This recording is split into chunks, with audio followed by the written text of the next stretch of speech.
सबसे पहले मैं डील करूंगा हिस्ट्री यानी इतिहास। तो इतिहास क्या है मैंने आपको पहले बताया। इतिहास बेसिकली इस जो टाइमलाइन है, जो समय का चक्र है, इस पर हमारे पदचिन्ह है, यानी मानव के विकास की यात्रा। कई बार वो पदचिन्ह बहुत स्पष्ट हैं, बहुत क्लियर हैं, और कई बार वो स्पष्ट नहीं है। तो हमें इसके बारे में बात करनी है। अब हम शुरुआत करते हैं कि मैंने लेक्चर प्लान कैसे बनाया और क्यों बनाया है, राइट। उसके बारे में हम लोग डिस्कशन करने जा रहे हैं। Let's start. हम शुरुआत करते हैं आस्किंग द क्वेश्चन से, यानी कि प्रश्नों के पूछने से। अब सबसे पहले, अब आप कहेंगे हिस्ट्री में लॉजिक का यूज, जी हाँ बिल्कुल।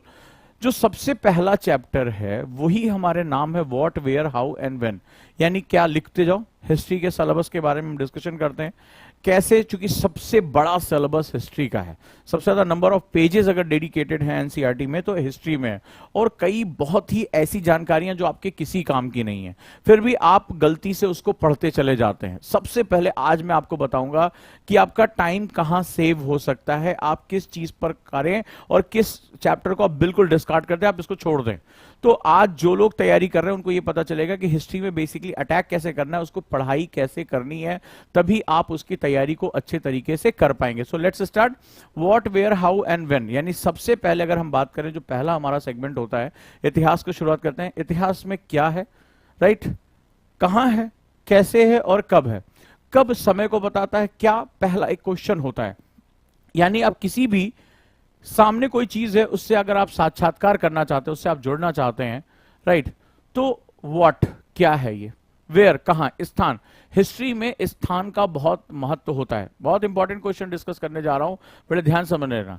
वेयर, स्थान का, क्योंकि अगर आपने देखा होगा जैसे ये लड़ाई कहां हुई, फलानी जगह हुई, ये कहां पर है, फलानी जगह पे। आप उसके बाद हिस्ट्री में बोलते हैं वो अशोक का स्तंभ कहां कहां मिला, ठीक है, मेहरौली का खंबा कहां पर है, तो आप कुतुब मीनार कहां पर है।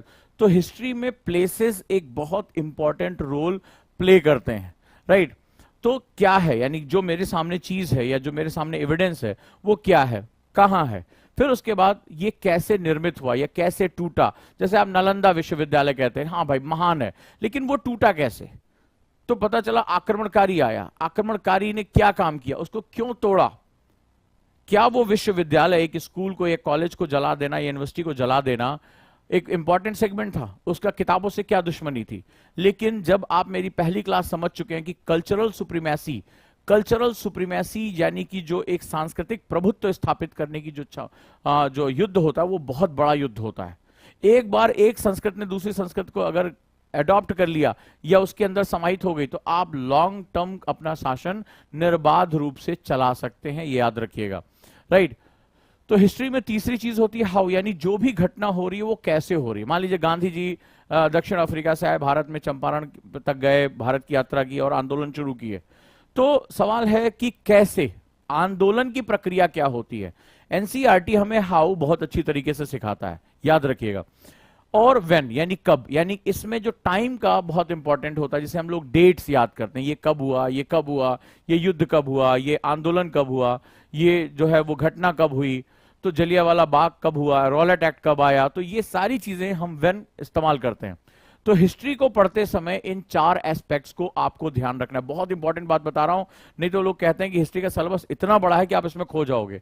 लेकिन आज की क्लास के बाद तुम्हारे सामने हिस्ट्री पूरी तरह से मैं फ्रेम कर दूंगा, पूरी फ्रेम कर दूंगा कि क्या, क्यों, कैसे इसको पढ़ना है। तो सबसे इंपॉर्टेंट चीज समझना, हिस्ट्री में चार चीजों का बहुत ज्यादा योगदान है। फिर से बता रहा हूं, राइट। व्हाट यानी सीधी सीधी घटना क्या है। व्हाट जो इस्तेमाल होता है वो क्यूरोसिटी के लिए इस्तेमाल होता है, यानी मेरा किसी चीज के साथ साक्षात्कार हुआ, ये खंडहर मिले, तो ये क्या है, ये हड़प्पा के खंडहर हैं, ठीक है, ये ग्रेव मिला है। तो मान लो ग्रेव मिला है, तो अगर कोई हमें जो है वो कब्र मिली है, तो ये क्या है, ठीक है। तो सबसे पहले क्या से ही हमारे नॉलेज की यात्रा शुरू होती है, परस्यूट ऑफ नॉलेज हमारा यहीं से शुरू होता है, जर्नी शुरू होती है। वेयर यानी उस जगह, स्थान का बहुत इंपॉर्टेंस होता है, उस स्थान के साथ ही इतिहास जुड़ा होता है। बड़े ध्यान से समझते जाना, इतिहास जुड़ा होता है। हाउ यानी प्रक्रिया, इसका प्रोसेस क्या है।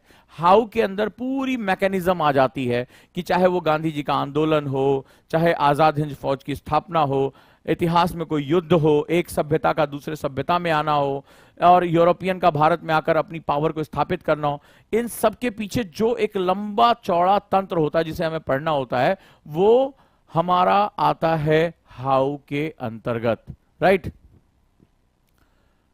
और व्हेन, जहां पर इतिहास हमेशा, इतिहास एक यात्रा होती है, व्हेन हमें उस यात्रा के स्टेशंस के बारे में बताता है। व्हेन का मतलब हो गया स्टेशन, अब कौन सा स्टेशन आ गया, अब कौन सा स्टेशन आ गया। तो ये जो चार चीजें होती हैं, इनको बेसिकली लगाकर हम हिस्ट्री के एविडेंसेस प्राप्त करते हैं। और इन्हीं एविडेंसेस की कहानी जो है, अगर मैं कहूं कि जो साक्ष्य हैं, ये मिला, ये मिला, ये मिला खुदाई में, फिर हम अपनी कहानियां गढ़ते हैं। तो हिस्ट्री कुछ और नहीं है, कहानियां कहने का तरीका है।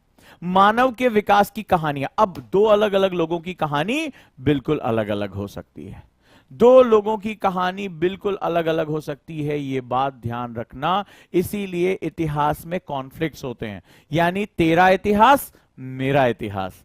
तो ये कारण होता है कि जब हिस्ट्री के साथ सबसे ज्यादा छेड़खानी की जाती है और इतिहास को अपने अपने हिसाब से गढ़ने की कोशिश की जाती है, यानी सबसे ज्यादा साजिशें अगर कहीं होती हैं तो इतिहास के लेखन में ही होती हैं। क्लियर है?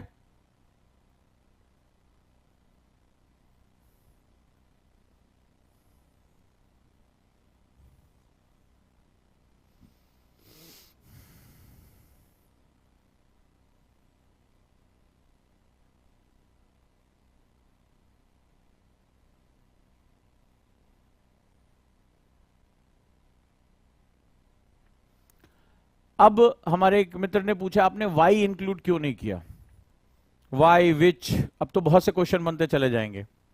बेसिकली जब इतिहास में व्हाट, वेयर और व्हेन को आप जोड़ते हो तो वाई अपने आप आ जाता है। ठीक है, वाई जो है वो कारणों की जांच पड़ताल है, इन तीनों के मिलते ही वाई अपने आप पैदा हो जाता है। राइट, यानी वाई जो है वो सेकेंडरी लेवल ऑफ क्वेश्चन है। हम विज्ञान नहीं पढ़ रहे हैं, हम इतिहास पढ़ रहे हैं। इतिहास का मतलब जो बीत चुका है। बहुत अच्छा क्वेश्चन है इनका।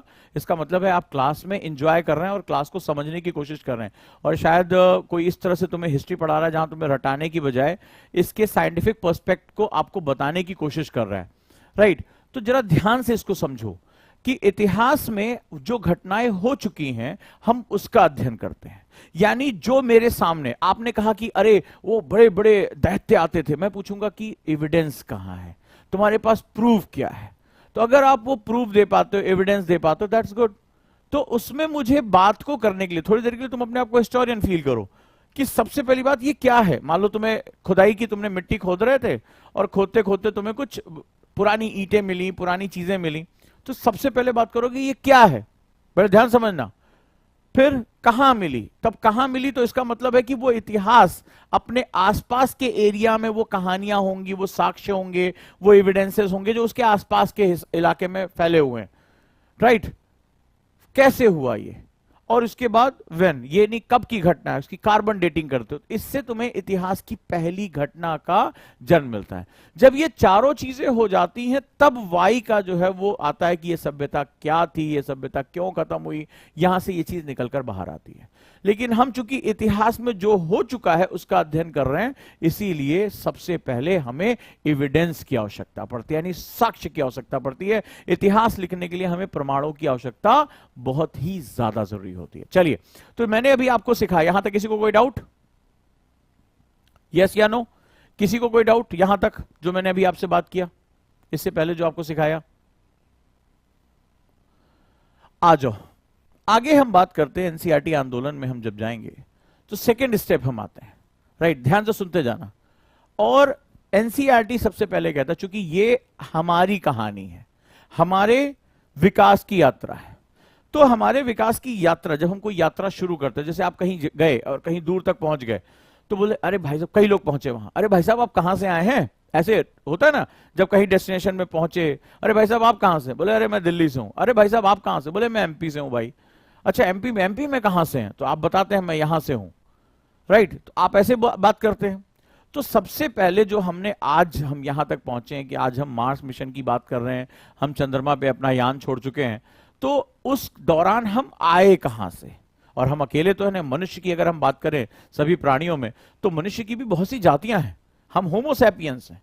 लेकिन इस होमोसैपियंस में भी अलग अलग क्लाइमेटिक क्षेत्र में अलग अलग तरह के लोग पाए जाते हैं। कोई गोरा है, कोई सांवला है, कोई ब्लैक है, किसी के बाल घुघराल है, किसी की नाक चौड़ी है, किसी की नाक पतली है, कोई पतला दिखता है, किसी के बाल बिल्कुल रेशमी है, बेबी हेयर है। कोई शरीर में ऊंचाई कम प्राप्त किए हुए, तो हम बहुत विविधता वाले लोग हैं और हमने अपने क्लाइमेट के साथ बहुत कुछ जो है वो एडजस्ट कर लिया है। बड़े ध्यान से कहानी सुनना। तो इतिहास की शुरुआत होती है कि हम अपने पीछे से कहां तक आए हैं। ठीक है, तो एनसीईआरटी इसको कहता है सबसे पहले जो आपको समझना है कि where you started your journey. और your journey is not about only the human journey, it's not about homo sapiens journey. वो अलग अलग लोगों की जर्नी है, अलग अलग स्पेसीज की जर्नी, और ये जर्नी बहुत उठापटक से होकर गुजरी है। जैसे मानव की एक जाति थी नियांडरथल, बहुत ही लंबे चौड़े विशाल होते थे, लेकिन आज वो एक्सटिंक्ट हो गए हैं। आज जो बचे वो होमोसैपियंस है, लेकिन होमोसैपियंस अकेला नहीं था, इसकी बहुत सी जातियां थी जो लगातार इसके साथ चलती चली जा रही थी। राइट दोस्तों?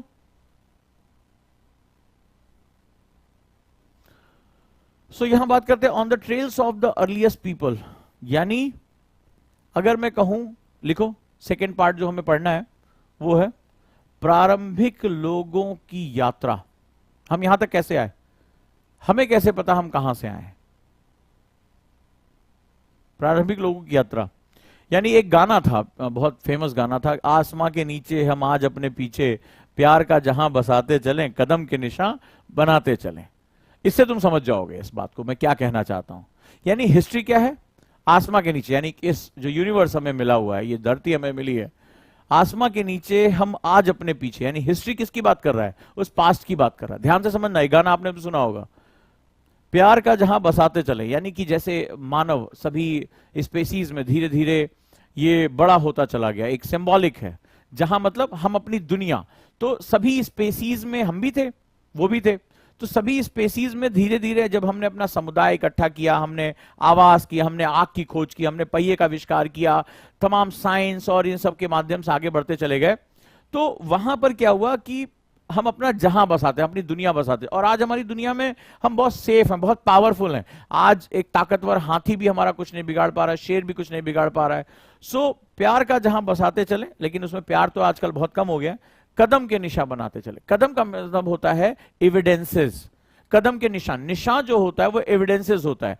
जैसे अगर हड़प्पा कालीन बात करें, तो हड़प्पा मोहनजोदाड़ो के लोगों ने स्नानागार बनाए, अन्नागार बनाए, बड़े बड़े बाथ बनाए, वहां पर ग्रिड सिस्टम बनाया। समय के साथ हम आगे बढ़ते चले गए, कभी किसी ने महल बनाया, कभी किसी ने मंदिर बनाए, कभी किसी ने सड़कें बनाई, कुएं बनाए, जलाशय बनाए। ठीक है, तमाम तरह के एविडेंसेस हम, चाहे वो पॉजिटिव हो चाहे वो नेगेटिव हो, हम छोड़ते चले गए। कहीं पर युद्ध के निशान थे, कहीं पर शांति के निशान थे, कहीं इसी महात्मा बुद्ध की जो है वो ख्याति इसी देश में फैलती रही, गांधी की ख्याति फैलती रही। तो इतिहास में हम जो कुछ भी कर रहे हैं, चाहे वो पॉजिटिव कर रहे हैं चाहे नेगेटिव कर रहे हैं, वो जो एविडेंसेस, चाहे वो रिटर्न में हो, चाहे वो वास्तुकला के रूप में हो, किसी भी रूप में हो, वो जो होता है वही हमारी हिस्ट्री होती है। समझ में आया? तो आसमां के नीचे हम आज अपने पीछे, प्यार का जहां बसाते चलें और कदम के निशान बनाते चलें, this is known as history. So collecting that history, collecting that निशान, वो जो निशान हमें मिले हैं वही इतिहास के लेखन में महत्वपूर्ण होते हैं। लेकिन कई बार ऐसा होता है कि चाहे वो संस्कृतियों के टकराव में, चाहे किसी भी वजह से, वो निशान डाइल्यूट हो जाते हैं, वो निशान मिट जाते हैं, और जब वो मिट जाते हैं तो फिर वहां इतिहास की कहानियां गढ़ी जाती हैं। बहुत ही महत्वपूर्ण तरीके से जो भी आप चाहते हैं उसको आप रख सकते हैं, लिख सकते हैं। राइट? और यही क्या होता है, ये समाज में टक्कर होने का कारण बन जाता है। यहां तक सबको समझ में आया? यस या नो? मजा आया? हिस्ट्री क्या है? शिवंजय ने बहुत अच्छा क्वेश्चन पूछा, सर सिंधु घाटी सभ्यता के समय लोहे का निर्माण नहीं था तो इतने बड़ा शहर कैसे बनाया गया? क्योंकि पहली बात तो तुमने, लगता है मेरी इतिहास की साजिशों की किताब नहीं, जो है मैंने लेक्चर नहीं पढ़ा। इसको सिंधु घाटी सभ्यता कहना बंद करो, इसको सिंधु सरस्वती सभ्यता शुरू करो कहना, क्योंकि मैंने आपको वहां ज्योग्राफिकल एविडेंसेस दिए थे, और ये सभ्यता इतनी महान, इतनी विशाल थी कि ये जो तुम्हें बताया गया है, इसका मैं कभी तुम्हें और राज खोलूंगा कि जो पूरा टाइमलाइन है जो कॉलोनीज ने दिया, ब्रिटिशर्स ने, ये पूरा टाइमलाइन ही करप्ट है, ये पूरा टाइमलाइन ही करप्ट है। उन्होंने अपनी सुविधा के हिसाब से तुम्हारा इतिहास लिख दिया। राइट? हमारा इतिहास है कहां? आप मुझे ये तो बताओ, हमें हमारा इतिहास कहां देखने को मिल रहा है? आगे चलते हैं। सुनील ने पूछा एक प्रॉब्लम है, पूछे सुनील।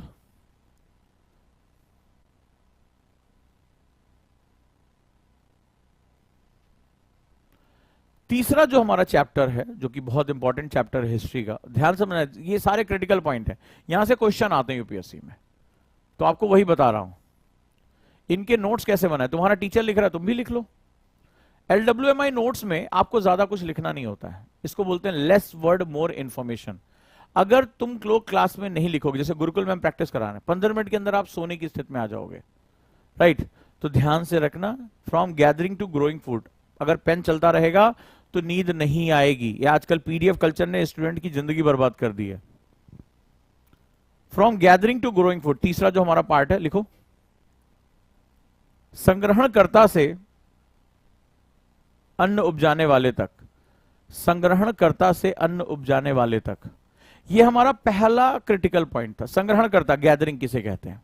यानी अब हम एक स्पेसीज की तरह हैं, हम एक अन्य जैसे जानवर है वैसे हम, तो हम जो है क्या कर रहे हैं, हम खाद्य पदार्थ इकट्ठा कर रहे हैं। हम ना कुछ पैदा कर सकते हैं, ना अपने लिए उसको बना सकते हैं, हम जो हमें नेचर ने दिया हम उसको इकट्ठा करें। यानी हमारी जो विकास की यात्रा है वो एक तरह से सिर्फ बंदरों से हम कुछ अलग हुए हैं, लेकिन अभी जो मानव के रूप में जो हमारी बुद्धि है, जहां पर हम अपना खुद का इकोसिस्टम, खुद का जहां बसाना है हमें, ठीक है, वो अब है हमारा मिसिंग है। तो हमारी यात्रा का जो पहला थ्रेशोल्ड आता है वो ये आता है कि हम जब संग्रहणकर्ता से, चलो फल इकट्ठा कर लिया, मांस इकट्ठा कर लिया, उससे कहीं आगे हम ग्रोइंग फूड, यानी हम अपना खाना खुद उपजाने लगे। तो ये हमारा एक बहुत क्रिटिकल पॉइंट था जहां हमने डोमिनेंस करना शुरू किया, क्योंकि ग्रोइंग फूड के केस में हमारे पास फूड सिक्योरिटी आ गई, और जो खाद्य सुरक्षा होती है, फूड सिक्योरिटी जो होती है, वही हमारा सबसे बड़ा सेगमेंट होता है। क्लियर है दोस्तों? तो चलिए, तो ये जो हमारी यात्रा रही है वो स्टेप बाय स्टेप रही है। अब खाना उगा लेने से क्या हुआ? खाना उगा लेने से ही हम बाकी स्पेसीज से अलग हो गए, क्योंकि खाद्य सुरक्षा होते ही हम इकट्ठा हो गए। जानवर क्या होता है, खाने की तलाश में दूर दूर तक चले जाते हैं, अपना कुनबा छोड़ देते हैं, अपना परिवार छोड़ देते हैं, एरिया छोड़ देते हैं, खाने की तलाश में एक जंगल से दूसरे जंगल।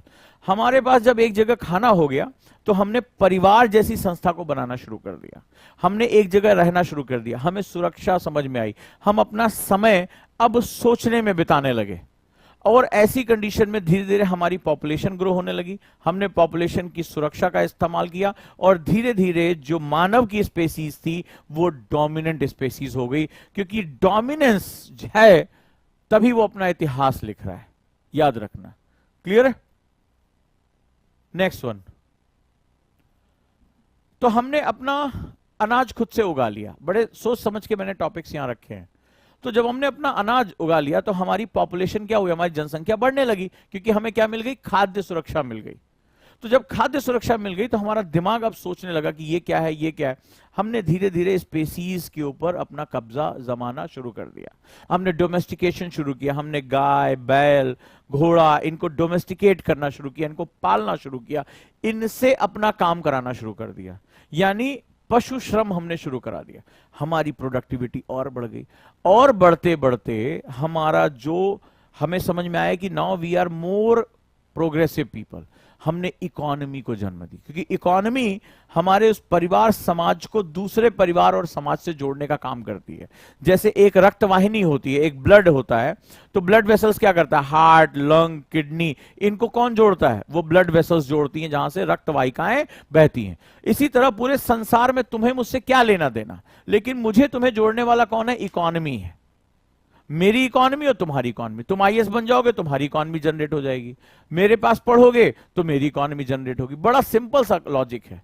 कल को तुम में से कई लोग शादी करेंगे तो वो क्या होगा, इकोनॉमी के टर्म में वहां जाके जोड़ते हैं, वहां पे भी वो आपस में क्या होता है, जुड़ जाता है।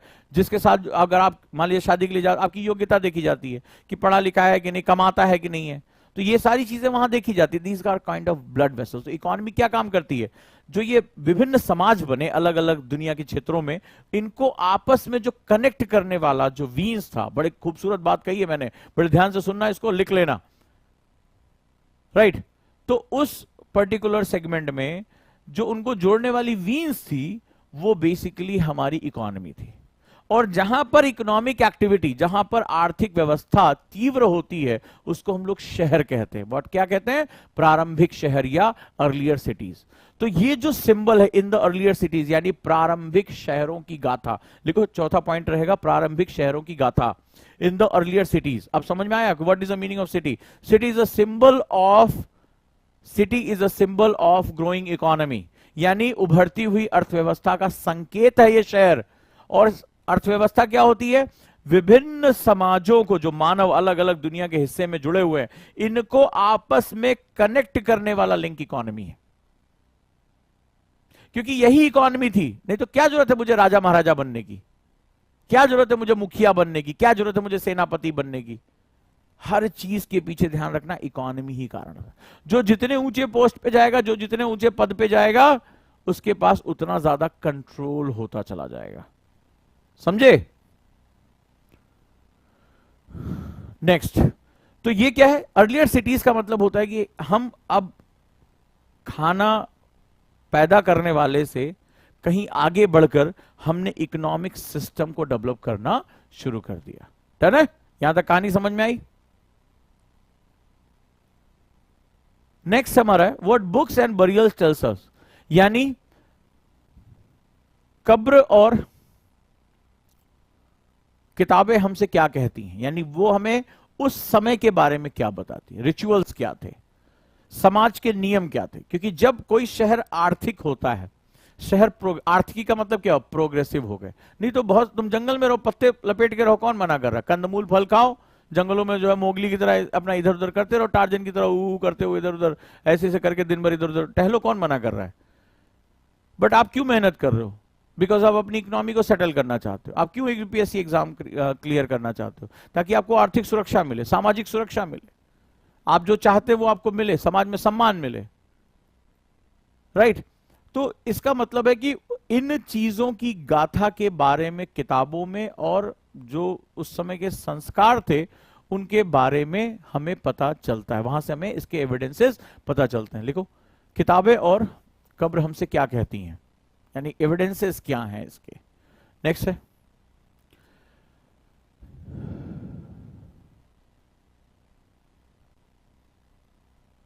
आगे देखते हैं। अब जब इकोनॉमी ग्रो करती है, तो मैंने अभी बताया ना कि जो जितना ज्यादा इकोनॉमी पे कंट्रोल चाहेगा, पावर चाहेगा, वो उतना ऊपर की तरफ जाएगा। तो यानी कि जो अभी हमने जंगलों के आसपास अपना समाज इकट्ठा किया, चलो हम लोग जानवरों से बच के रहते हैं, आग जलाते हैं, इकट्ठा रहते हैं, ठीक है, जो हमने उगाया खाते हैं, फिर धीरे धीरे हम शहरों की तरफ गए, इकोनॉमी और प्रॉस्परस हो गई, हमने दूसरी इकोनॉमी के साथ जुड़ना शुरू कर दिया, व्यापार करना शुरू कर दिया। इसका मतलब अब बड़ी मात्रा में पैसे का आदान प्रदान होने लगा, मनी का जो है फ्लो आने लगा, समाज और ज्यादा आगे बढ़ गया। अब क्या होगा? अब आ जाएंगे राज्य। देखो कैसे स्टेप बाय स्टेप आगे हम बढ़े।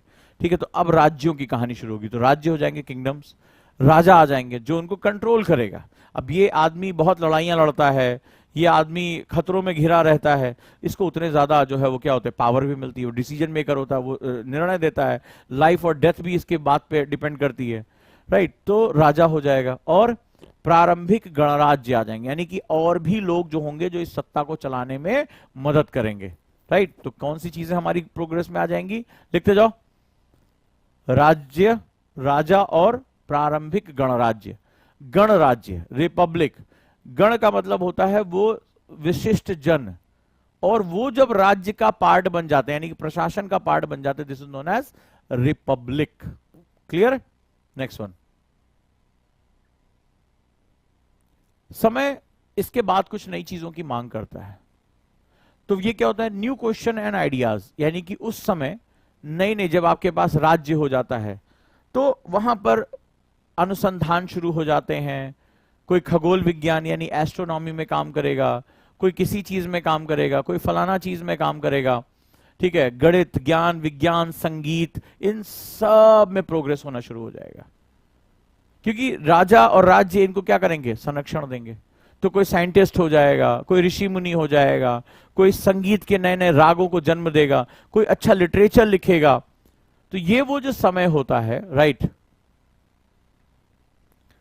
न्यू क्वेश्चन एंड आइडियाज, यानी नए प्रश्न और विचार।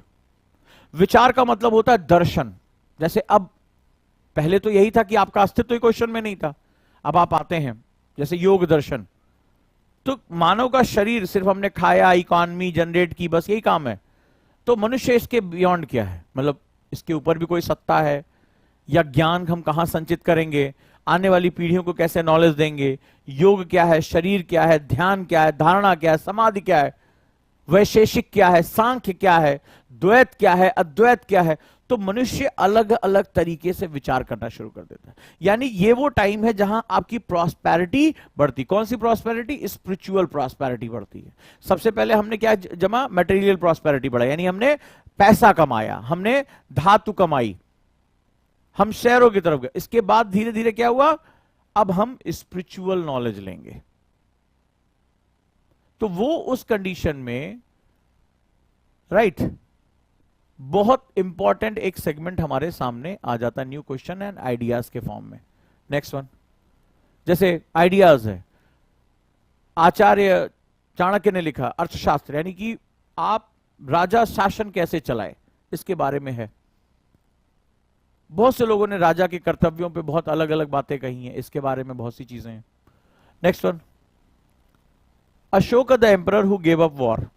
अब अशोक को बहुत ज्यादा हाईलाइट किया, क्यों? क्योंकि भारत के मूल तत्वों में अहिंसा सबसे महत्वपूर्ण है। तो अशोक जिसने युद्ध का त्याग कर दिया, तभी उसको महान कहा गया। यानी अहिंसा जो है उसको अपना लेना, जो कि भारत का मूल तत्व है, जो वसुधैव कुटुंबकम की बात करता है। यहां से क्वेश्चन आपको पता है बहुत ज्यादा आते हैं। Next one, vital villages and thriving towns, यानी लिखो जीवंत गांव और उन्नत कस्बे, उन्नत शहर। जीवंत गांव और उन्नत शहर, यह बताता है इकोनॉमी डाउन द लाइन बहुत ही अच्छी है। और यह बताता है कि आज हम भले चाहे कहें कि हम पंचायती राज लेकर आए, लेकिन बहुत पहले ही जो लोकल गवर्नमेंट यानी जो स्थानीय शासन था वो अपनी ऊंचाइयों को प्राप्त कर चुका था। ये बात आप समझना कि ये सिलेबस के पॉइंट्स हैं। अगर आपने एनसीईआरटी में ये पॉइंट्स कवर कर लिए तो आपका बहुत ज्यादा क्वेश्चन आसानी से निकल जाएगा, इस बात को आप याद रखिएगा। क्लियर? नेक्स्ट वन, अब चूंकि जब आपके गांव और शहर दोनों इकोनॉमी का पार्ट बन जाते हैं, राइट, दोनों जब इकोनॉमी का पार्ट बन जाते हैं तो उस कंडीशन में क्या होता है? आपका जो व्यापार है वो वैश्विक हो जाता है। हम कहते हैं ना वसुधैव कुटुंबकम, हम इसके बारे में बात करते हैं, तो वो वैश्विक हो जाता है। तो उस समय सिर्फ आप क्या करते हैं? आपके पास जब पैसा आता है, ठीक है, ये जब पैसा आता है, ध्यान से सुनना, जब ये पैसा आता है तो आप क्या करते हो? आप चाहते हो कि मेरी धरोहर जो हमारे इससे पहले यहां पर हमने क्या किया था, यहां पर हमने नए विचारों को जन्म दिया, ठीक है। जैसे नए विचार में क्या है, देखो जरा ध्यान से, हमने यहां नए क्वेश्चन को जन्म दिया। ईश्वर क्या है, जन्म क्या है, मृत्यु क्या है, राजा कैसा होता है, राजा का कर्तव्य क्या। हमने ढेर सारे वाद विवाद किए और अलग अलग समय काल पे हमने नॉलेज को एक्वायर किया। अब ये नॉलेज अगली पीढ़ी तक जाए, इसके लिए हमें उसको कहीं ना कहीं संचित करने की, कहीं ना कहीं रखने की जरूरत होती है। साथ ही साथ क्या होता है, व्यापारियों के साथ वो कहानियां, वो वैभव हर जगह जाना चाहिए। साथ ही साथ अब जब हम सेंटर में रहेंगे तो दुनिया भर के लोग एक ज्ञान विज्ञान लेने, धर्म की पढ़ाई करने हमारे पास आएंगे। ये ध्यान से समझना, ये बहुत टर्निंग पॉइंट है। 10th point is very turning point. यानी जो आपने कमाया अभी तक 9 पॉइंट पर, आपने दर्शन के बारे में बात किया, अशोक के साम्राज्य के बारे में बात किया, आपने देखा कि जब राजा महान होता है तो गांव और शहर दोनों समृद्ध हो जाते हैं, नहीं तो सब लूटपाट के खत्म हो जाता है।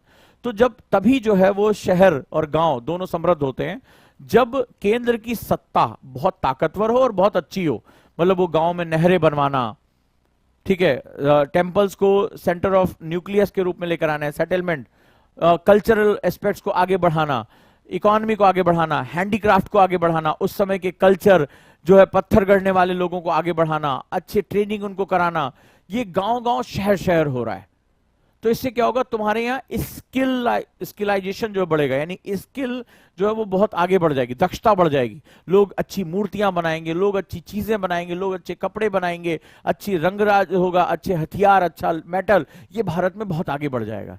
तभी गांव और शहर दोनों क्या होंगे, उन्नत होने शुरू हो जाएंगे। जब ये उन्नत होने शुरू हो जाएंगे, अब ध्यान से समझना कि क्या होगा आगे, तो व्यापारियों का एक बड़ा वर्ग था, क्योंकि तुम्हारे देश में बहुत कुछ है बेचने को। तुम पूरी दुनिया में जाके बता सकते हो, देखो भाई हम हीरे तराश लेते हैं, ये पत्थर मिला और देखो तराश के क्या शानदार बना दिया, हमें कोई रत्न तो हम तराश देंगे, वंडरफुल। ये देखो कॉटन, ये जो कपास पैदा होता है इससे क्या हमने शानदार छीट के कपड़े बना दिए, क्या ये रेशम हमने इतने तरह का बना दिया, इतने तरह की हमारे पास पेंटिंग है, इतने तरह के हमारे पास रत्न है, इतने तरह के हम औजार बना लेते हैं, हम कांसा लोहा हम सब कुछ बना लेते हैं। अब भाई जब तुम इतना कुछ बनाओगे तो पूरी दुनिया में तो बेचने के लिए सब कुछ है, पूरी दुनिया विस्मित होकर करेगा, अरे बाप रे हमें भी दो, अरे इन्होंने तो कांसा बना लिया, इन्होंने पीतल बना लिया, ये ढाल लेते हैं, ये तरह तरह के बर्तन बना लेते हैं, तरह तरह की मूर्तियां बना लेते हैं, तरह तरह के औजार बना लेते हैं, बोले हमें चाहिए भाई हमें चाहिए। तो फिर क्या हुआ, हमारे व्यापारी पूरी दुनिया में फैलना शुरू हो जाएंगे, जैसा कि हम करते थे, राइट। राजा भी उनको सपोर्ट करना शुरू करेंगे, जैसे साउथ इंडिया के राजा जो है व्यापार में भागीदार हुआ करते थे। और जब इन व्यापारियों के साथ हमारी कहानी पहुंचेगी, कल्चर पहुंचेगा, रिचुअल्स पहुंचेंगे, तो हमारे देश में लोग आएंगे, पिलग्रिम यानी कि यात्री आएंगे, जैसे फायान आया, ठीक है। तो ये लोग आएंगे यहां पर पढ़ने के लिए। राजा का काम क्या करेगा, वो जो ज्ञान हमने इकट्ठा किया वो कहीं हम रखेंगे, नालंदा में रखेंगे, तक्षशिला में रखेंगे, विक्रमशिला में रखेंगे, गुरुकुलों में रखेंगे, हम ग्रंथों के रूप में उन्हें रखेंगे। हम उसमें विभिन्न भाषाओं की पढ़ाई, विभिन्न आयुर्वेद की पढ़ाई, विभिन्न तरीके की चिकित्सा मेथड्स की हम पढ़ाई उसमें हम कराएंगे। अब पूरी दुनिया का अट्रैक्शन हो जाएगा कि वो भारत की तरफ आएंगे। समझ में आया इतिहास कहां जा रहा है। तो नालंदा लोग आएंगे, तक्षशिला आएंगे, विक्रमशिला आएंगे और तमाम विश्वविद्यालयों में वो प्रवेश लेंगे। क्यों आएंगे, क्योंकि भारत की संस्कृति, भारत की इकोनॉमी, भारत के शहर, भारत का कल्चर बहुत प्रोग्रेसिव है, बहुत आगे बढ़ा हुआ है। क्लियर, आ जाओ नेक्स्ट। नतीजा होगा जो रजवाड़े थे, जो किंगडम्स थे, अब वो एम्पायर्स में बदलना शुरू हो जाएंगे। जैसे 16 महाजनपद की कहानी आप सुनते हैं, ठीक है। तो न्यू एम्पायर्स एंड किंगडम्स, तो नए साम्राज्य और राज्य, जैसे महाजनपद, जनपद, ये जन्म लेना शुरू कर देंगे। क्योंकि अब जैसे जैसे प्रॉस्पेरिटी बढ़ती है सीमाएं भी बढ़ेंगी, लेकिन जब सीमाएं बढ़ेंगे हर कोई चाहेगा कि उसकी सीमाएं बढ़ें, तो फिर अब टकराहट शुरू हो जाएगी। लेकिन जिस समय ये नए नए एम्पायर्स बनेंगे, नए नए साम्राज्य बनेंगे, राइट, तो उसी समय क्या होगा, जब राजा बहुत समृद्ध हो जाता है, प्रजा के पास खाने पीने का हो जाता है, हर आदमी हर हाथ को काम जब मिल जाता है, तो उस समय एक वर्ग तैयार होता है किसी भी देश में, किसी भी सभ्यता या इतिहास में। ये जो वर्ग होता है वो मैथमेटिक्स, साइंस, फिलॉसफी, ठीक है, दर्शन, लिटरेचर, मैथ और ये सारी चीजों को बड़े हायर लेवल पे लेके जाता है। और ऐसे लोग जो क्या करते हैं, आर्किटेक्चर, पेंटिंग, एक से एक शानदार शानदार पहुंच जाती है। कैलाश टेम्पल बना दिए जाएंगे, पता नहीं कौन सी टेक्नोलॉजी आज तक समझ में नहीं आ रही है कि ग्रेनाइट पत्थरों को काटा कैसे, इग्नियस रॉक को इतनी एक ही सिंगल स्टोन को कैसे काट दिया, कैसे डिजाइन किया, क्या बनाया होगा, सोचने वाले का दिमाग सोचो। और ऐसे कितने लोग होंगे जो इतना हाईली स्किल होंगे।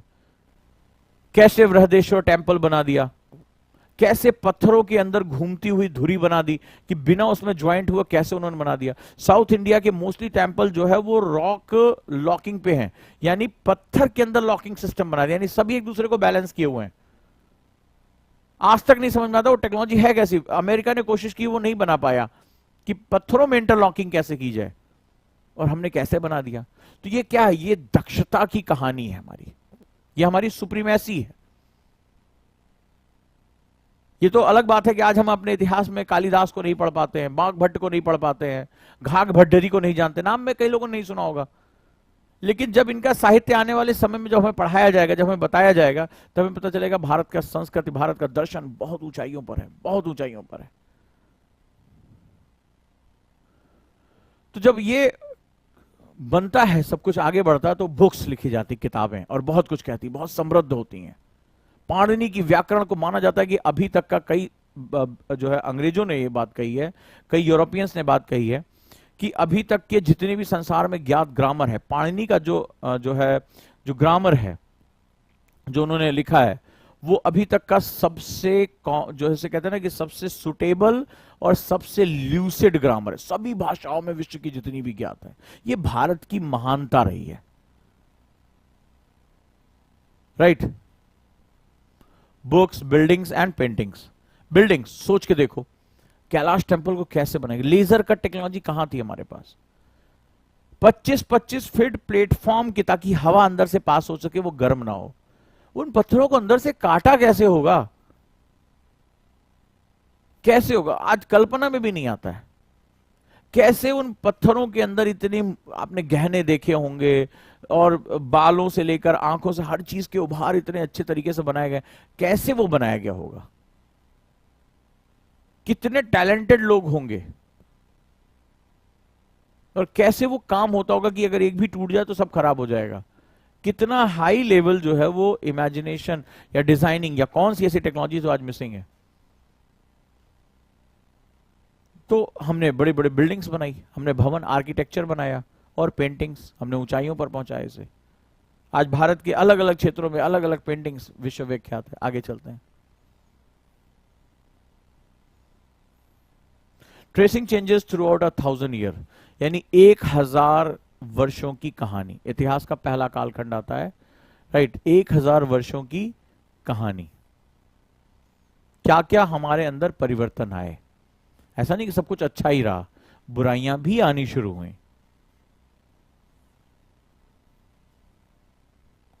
फिर अगला है न्यू किंग्स एंड किंगडम्स, नए राजा और राज्य। ये उस साम्राज्य का विरोध करते हुए, अपनी तरह से चीजों को ले जाते हुए, और टकराहट का एक दौर आना शुरू हो जाता है, और धीरे धीरे भारत की जो केंद्रीय सत्ता थी वो खत्म हो जाती है।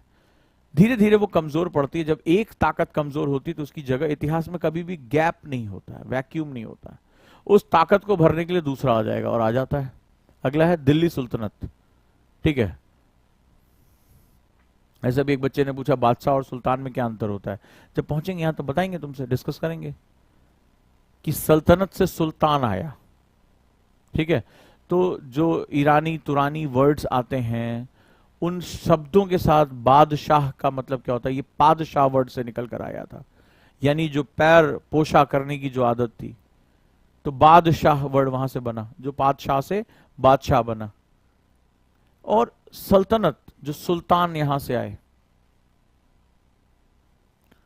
द दिल्ली सुल्तनत। तो क्या हुआ, एक बाहर की शक्ति भारत में प्रवेश करती है, जो सल्तनत काल का तरीका होता है, ठीक है। यानी कि राजा कहीं और बैठा हुआ है और गद्दी किसी और को सौंप दी। तो 1206 एडी से 1526 एडी के बीच में ये हमें पढ़ना है, क्योंकि ये टर्निंग पॉइंट है। अभी तक जो भारत का ट्रेस चला आ रहा, अचानक से वो टर्न ले लेता है।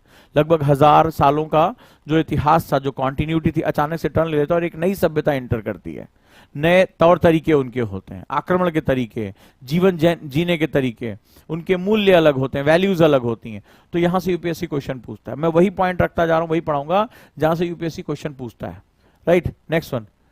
इसके बाद इससे भी एक ताकतवर सत्ता आती है, इसको मुगल सत्ता कहते हैं, जो चंगेज खान की लीनियज को लेकर, वहां से एक लीनियज वहां से आती है, और ये भारत में प्रवेश करते हैं, इनको मुगल कहा जाता है, राइट। इसके बारे में हम डिस्कस करेंगे, यानी मुगल साम्राज्य।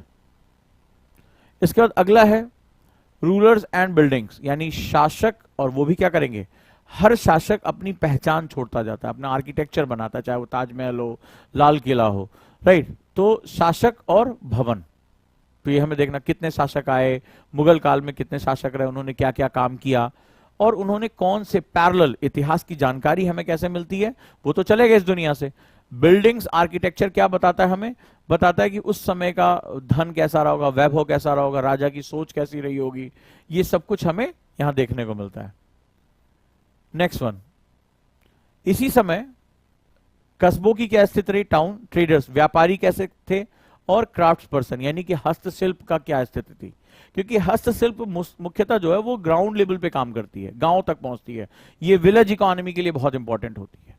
जो हस्तशिल्प करने वाले हैं, कोई मटकी बना रहा है, कोई साड़ी बना रहा है, कोई बांस का सामान बना रहा है, तो ये क्राफ्ट्स पर्सन जो होते हैं ये बहुत ही महत्वपूर्ण होते हैं। ये क्या होता है, डिसेंट्रलाइज इकोनॉमी, यानी विकेंद्रित अर्थव्यवस्था का स्रोत होते हैं।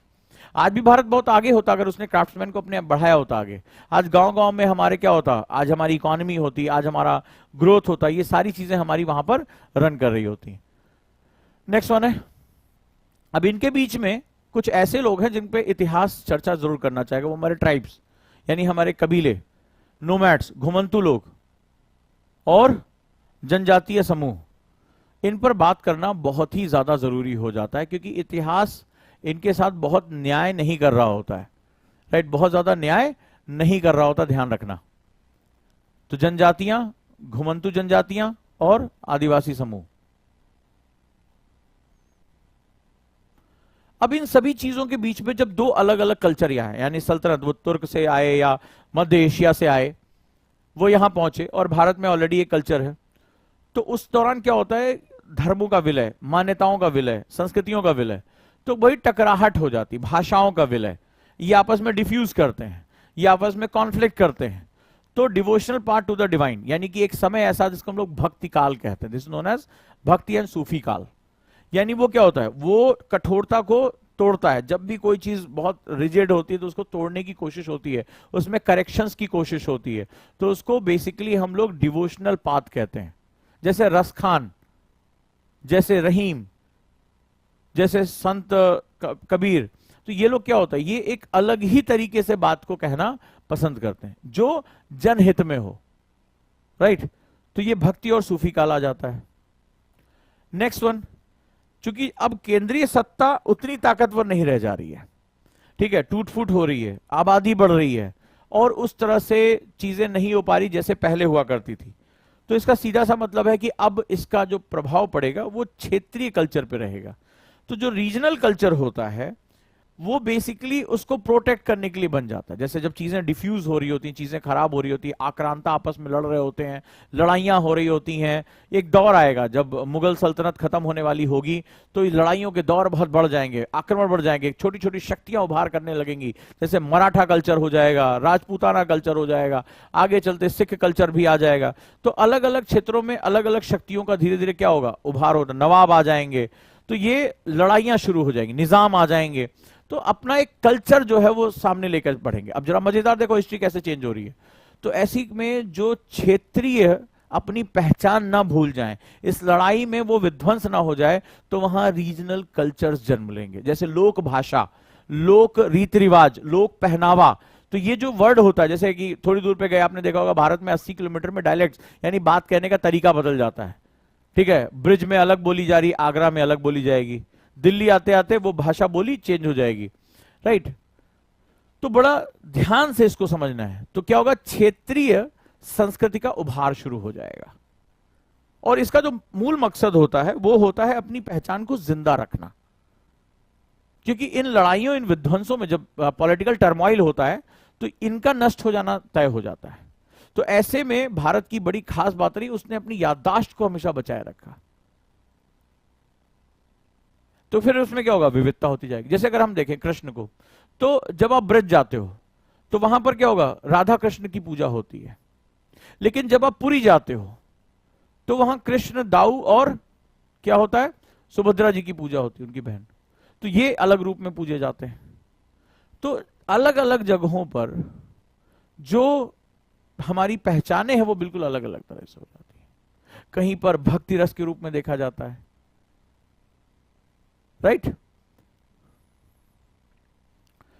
तो ये जो होता है वहां पे क्षेत्रीय संस्कृतियों का उभार हो जाता है, और यही भारत की विविधता का मेन कारण था। आज हम कई बार इसको लेकर टकराने भी लगते हैं, भाषा को लेकर, बोली को लेकर, पहनावे को लेकर। लेकिन आप ये समझो ये आई क्यों और आई कहां से। तो कुछ अच्छा कुछ बुरा, जैसे कहीं घूंघट की प्रथा आ गई, ये बुरी हो गई, ठीक है।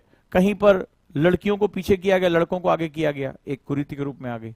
कहीं पर संस्कृतियों को बचाने की कोशिश हुई, जैसे देशज भाषा में, जैसे रामचरितमानस। तो जो रामायण थी, अब एक दौर ऐसा आया कि जहां पर जो है वो संस्कृत भाषा नष्ट होने लगी, बड़े ध्यान समझना, या उसको हटा देने की कोशिश हुई। तो ऐसी कंडीशन में जो मूल्य थे रामायण के, जो है हम वाल्मीकि जी ने लिखा, और वो आगे बढ़नी चाहिए थी, वो गायब हो गई, ठीक है। फिर गोस्वामी तुलसीदास जी आते, उस समय अवधी भाषा आ चुकी थी, लोक भाषा आ चुकी थी, संस्कृत पीछे चली गई थी, संस्कृत ना पढ़ाने के विद्वान थे, ना संस्कृत कोई बोलता था।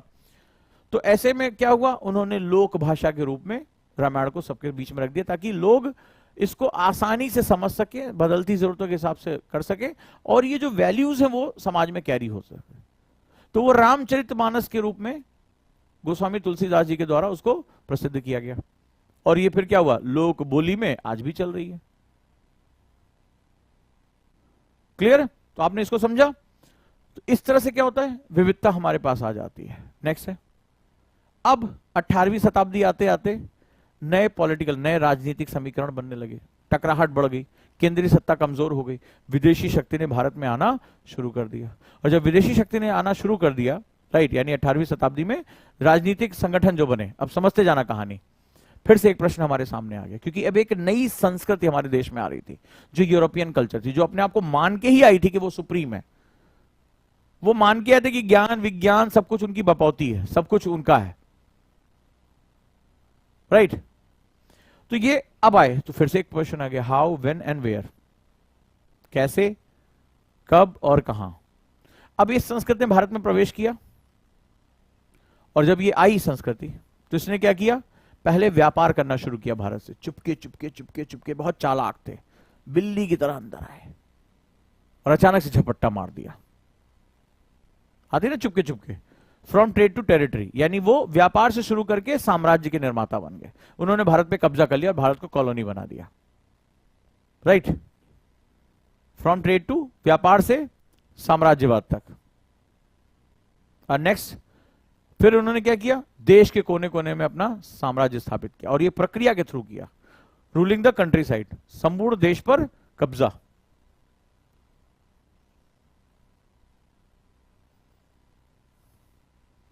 अब ऐसी कंडीशन में इस साम्राज्य से लड़ना था, तो जनजातियों ने अपनी लड़ाई लड़ी सबसे ज्यादा। अगर ये इतिहास में हमारे छुपाया जाता है, लेकिन अंग्रेजों को बहुत रेजिस्टेंस जो दिया था हमारे जनजातीय लोगों ने दिया था।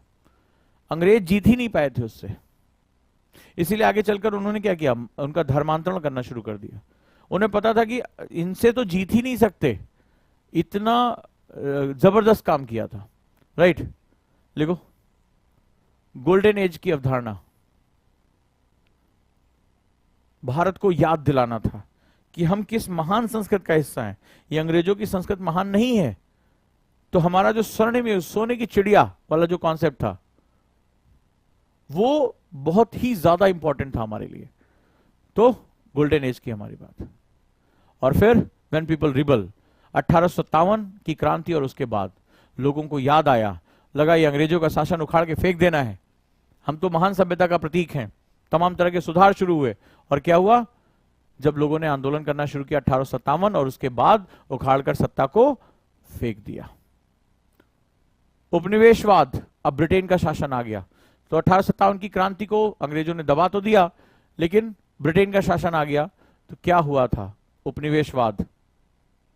क्या हुआ था, हमारी अर्थव्यवस्था के कोर में वो जो बुनकर थे, वो जो लोहार थे, वो जो छोटे छोटे उद्योग थे, उनको ब्रिटिशर्स ने स्ट्रक्चर के साथ खत्म किया, क्योंकि यही भारत की जान थे, यही भारत को दुनिया का सबसे ताकतवर देश बनाते थे, यही भारत की स्किल का कोर थे। परंपराओं के रूप में परिवार के एक पीढ़ी से दूसरी पीढ़ी चला जाता था, एक पीढ़ी से दूसरी पीढ़ी चला जाता था।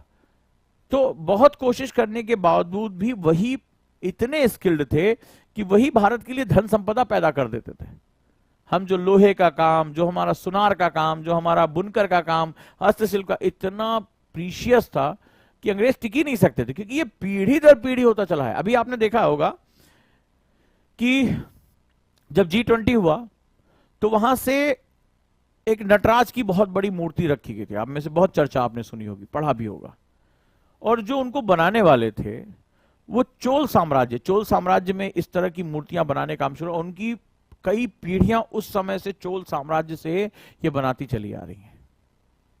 जो चोल राजा थे, उन्होंने नटराज शिव की बहुत भव्य मूर्तियों का निर्माण कराया था, जबरदस्त इस तरह से काम किया था, और वो पीढ़ी उस समय से चलती चली आ रही। तो आप सोचिए कि किसी यूनिवर्सिटी में आपको वो स्किल नहीं पढ़ाई जा सकती जो यहां पर होती है, जो एक पीढ़ी से दूसरी पीढ़ी को ट्रांसफर हो जाती है। आप लोगों ने भी पढ़ा होगा वो, राइट। तो चलिए शुरुआत करते हैं हम इसको।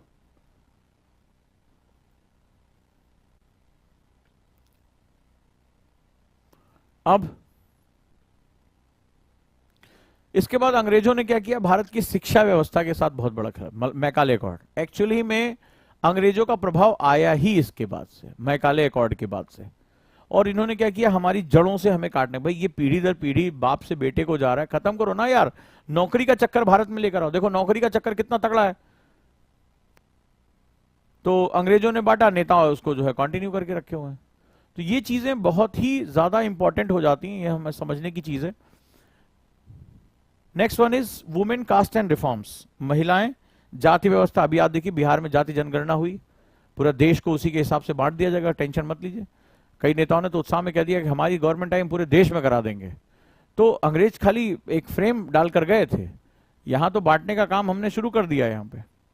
तो महिला, जातियां और सुधार। नेक्स्ट है बदलता हुआ विश्व। इतिहास में बदलते हुए विश्व की बहुत ही इंपॉर्टेंस होती है। तो ये बेसिक सिलेबस है जो जर्नी के माध्यम से मैंने आपको समझाया, क्योंकि आपको जानना बड़ा जरूरी है कि हम कोई चीज क्यों पढ़ रहे हैं।